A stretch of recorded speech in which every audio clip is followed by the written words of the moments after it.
Hi, I'm James Shillinglaw for Virtual Roadshows, and we're here for Selling Adventure and Expedition Travel.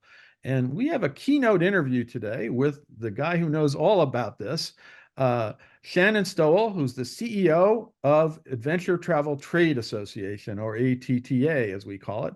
And if he doesn't know about adventure, I don't know who does, because this is what he's been doing for a long time. And we wanted to talk to him a little bit about the state of the market today and the state of ATTA. And we're going to get to it right now here on Virtual Roadshows. Now, Shannon, first of all, how are you? How you doing? Doing great. Thanks for having me on the show, James. I'm appreciative and always enjoy the opportunity to talk about adventure travel. Absolutely. Well, I'm in tell Colorado us right about a little bit about Adventure Travel Trade Association. What is the organization today? Sure. So the ATTA, we're actually going to hit our 20-year anniversary in April. So we've been doing this for a bit, and the organization is really focused on adventure companies and adventure-focused destinations, advisors who sell adventure all around the world. So we're back to our 2019 levels for the most part, as far as the number of members. We're somewhere between 12 and 1,300 members, and those are organizations all around the world. I think 99 countries or something like that. It kind of goes up and down between 99 and 100.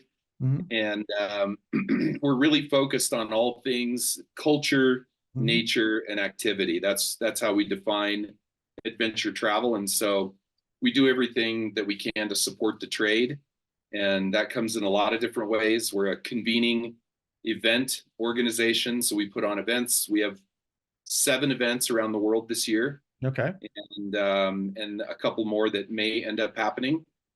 We do training and education. We've got both an online education program, and then we've done some in-person. I actually got to go see firsthand our education training guides in Okinawa, Japan this Okay. last October, which was really, really fun to see it in action.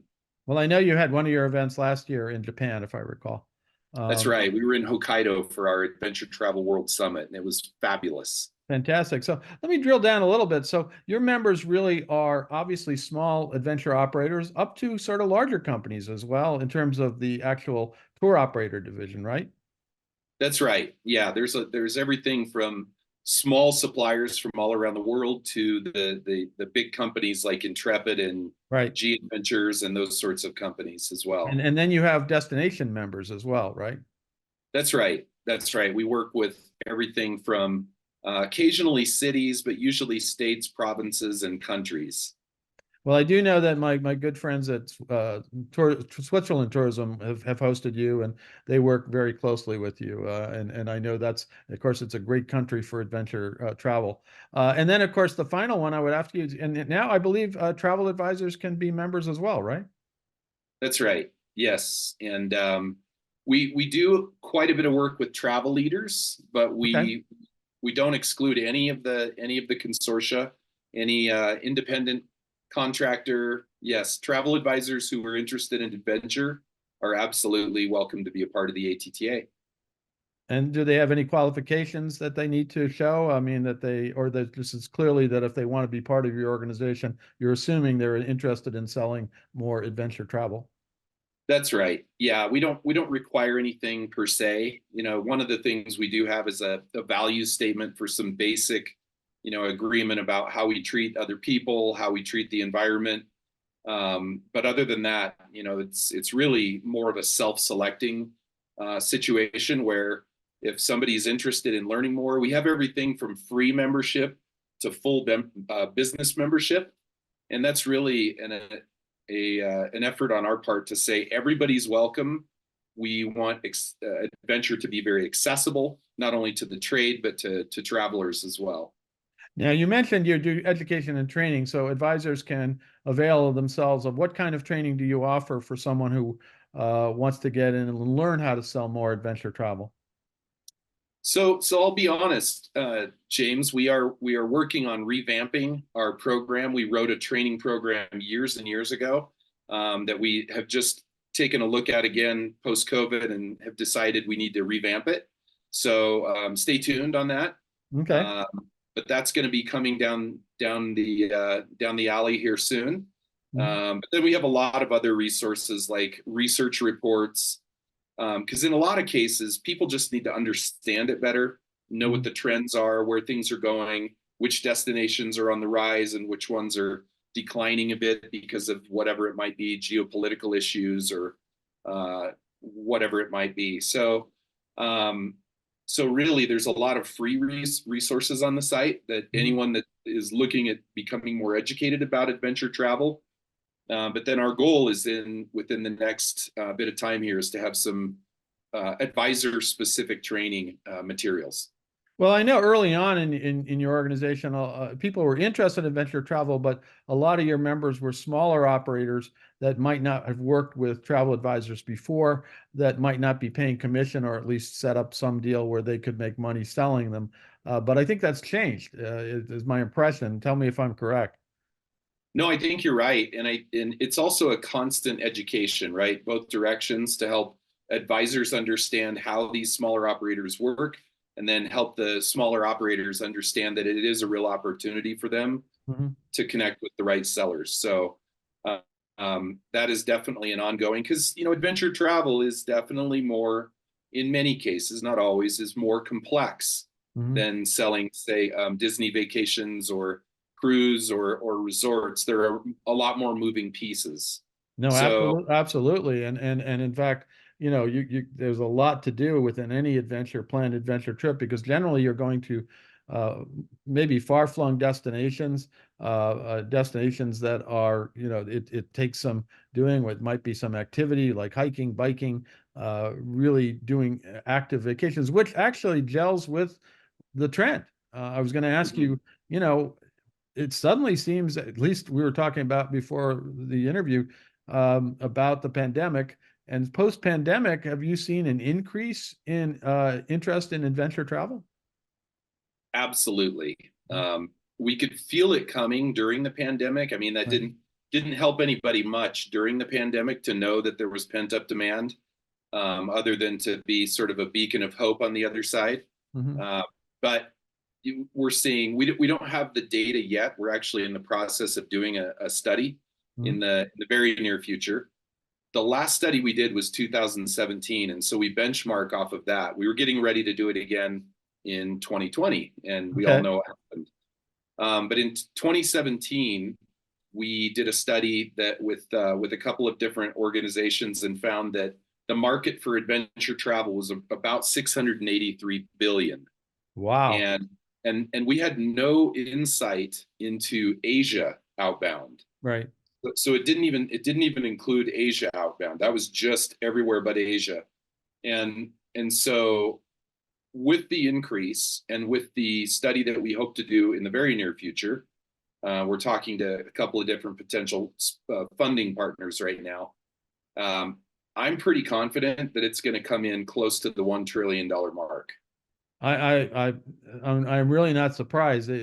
Basically the upshot is this is an extremely lucrative market that for you guys out there, you travel advisors who are tuning in now, can really have to take a look at. Obviously, you're in part of the show because you've indicated an interest in adventure travel and expedition.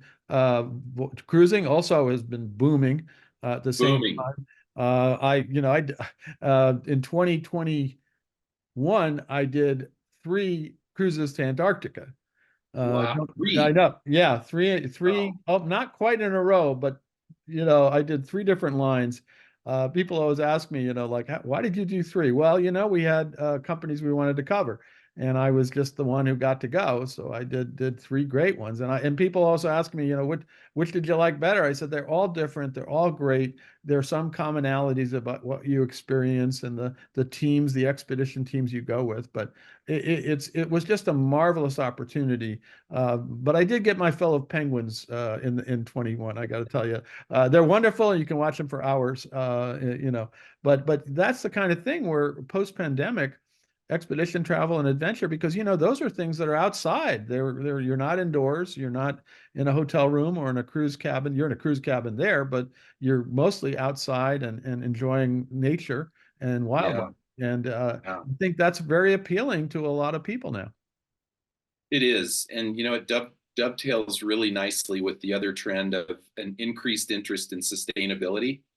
I think more and more travelers are understanding because of some of the extreme things happening in the world. They're seeing, how I consume, how I behave matters, Yeah. and so I think there's sort of these two trends converging of more interest in smaller groups, outdoor, far flung, more remote, and then how do we take care and give back to these places? And in fact, I talked to one of our supplier operators in Scotland today, and he was saying a very wealthy customer came, did I think it was only a half day experience with them, but they stopped at some nonprofit somewhere in Scotland, and the guest got home, and pretty soon thereafter, the nonprofit got a check for $50,000. That's And a way to get donations. to me, that is just so exciting to see people put action behind what they love. No, absolutely. And some of your larger members, the ones that we cover a lot, like Intrepid and G Adventures, are really firmly in the sustainability camp. They have programs. Intrepid is a B Corp or whatever it is, and G Adventures, their CEO is known as being a real advocate for sustainability. That's his whole thing. He doesn't much like cruise ships, but that's we won't go there because he doesn't feel that that's the best way to travel and get with the locals. And that's the other thing, in the kind of travel you offer, you really are with the locals, and you're learning all about this firsthand. That's right. Yeah, we've had a philosophy for a long time as an association that as travelers we're guests, and so we try to behave that way as somebody who is fortunate enough to be able to be in these amazing locations with these often serendipitous experiences with wildlife or with local people, or something unexpected, which is sort of the cherry on the top of adventure travel trips.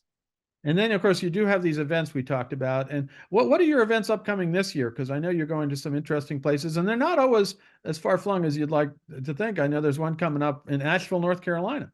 That's right. And then you have That's right. your big conference in the fall. Where's the fall conference? The fall conference is in October, and it's going to be in Panama City, Okay, there you go. which is still pretty accessible for most of the U.S. It's not too painful of a flight, honestly. But yeah, Asheville is going to be in June, Right. and then we have some smaller events in one in Ecuador in May, and then we're also doing an event in an adventure week in Okinawa, Japan, Okay. and we have a few others in the works. But the two that are probably most relevant for this audience would be Asheville, North Carolina. Last year we were in Portland, Maine, and it was just special. I love the size of event. It's 300 people. Mhm. So you get to see people multiple times throughout the event. Go out and hit the town at night, which is where a lot of the business happens in the travel space, as we know, Sure.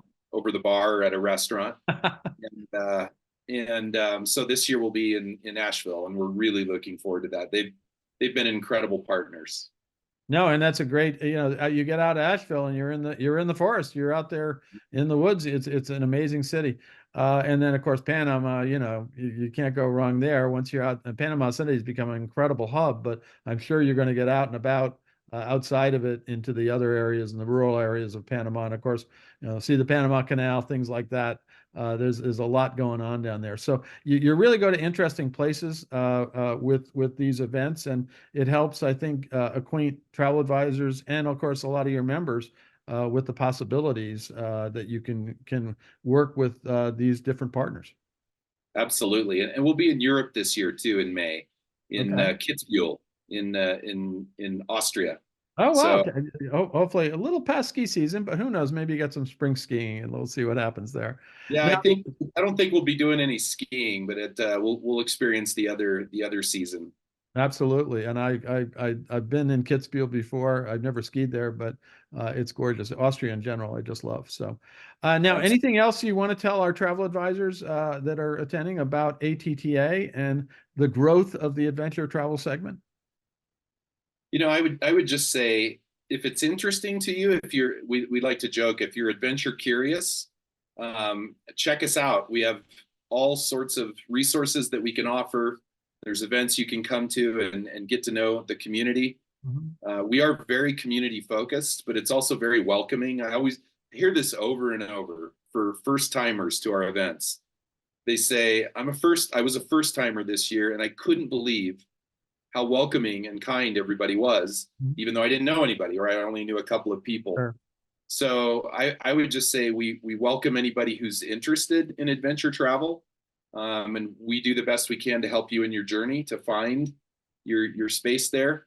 Um, the growth in the industry is undeniable. We're seeing everything from mid market to high market explosive growth, and I think that James, one of the big shifts over the last 20 years is adventure travel used to be perceived as a very maybe risk oriented, aggressive, maybe slightly dangerous, maybe sponsored by ibuprofen uh, and Band-Aid.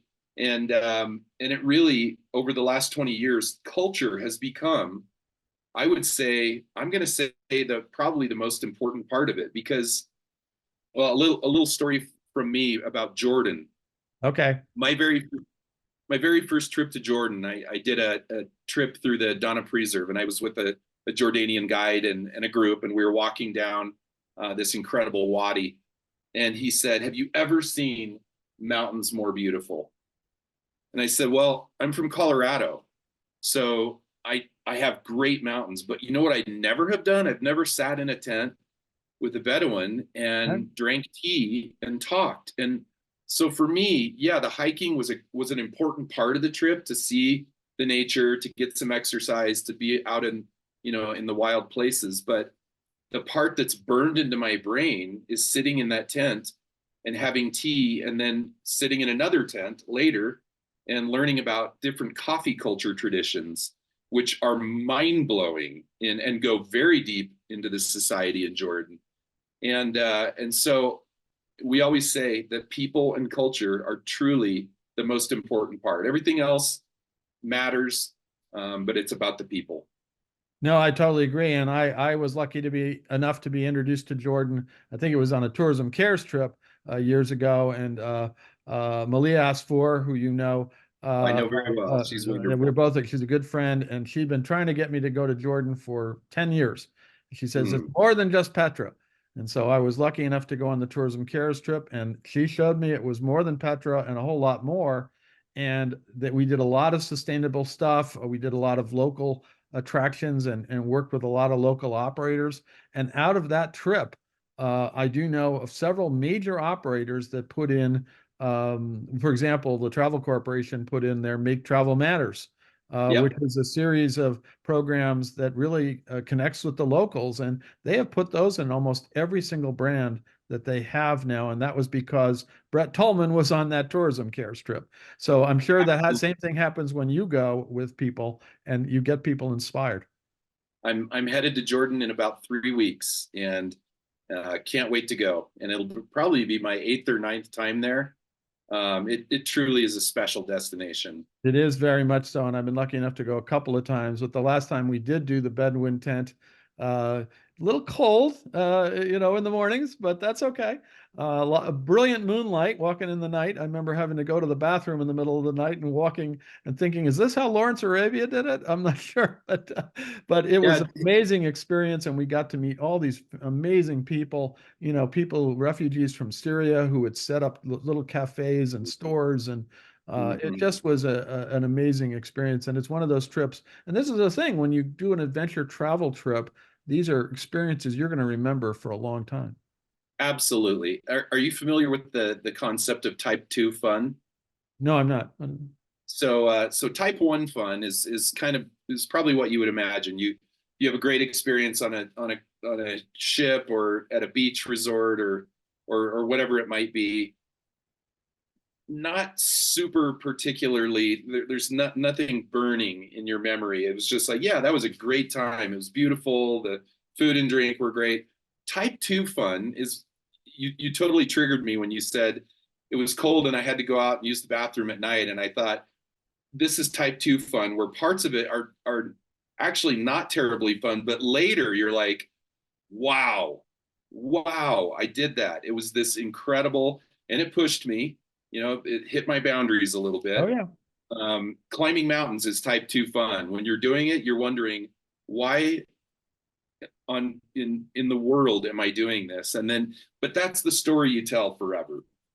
No, and absolutely. And then that next morning, if I recall, it was early in the morning when we had to get on our camels and walk out, on the camels out of the desert. And I was with a couple of people who you wouldn't associate with adventure travel, including one very high level cruise executive who was well known and really is more of an elegant luxury person. She's on the camel next to me, and I'm looking at her, and she sucked it up, and we walked out like in the desert. We felt like we were, again, I hate to reference Lawrence of Arabia, but it's you felt like this was a real experience. There was Yeah. no other way to get out of the desert was on these camels, and we walked out to our bus. But it was incredible experience, the whole thing. We went to the Wadi Rum, obviously. We went to Petra. We went everywhere around there, and we went all the way down to the Red Sea.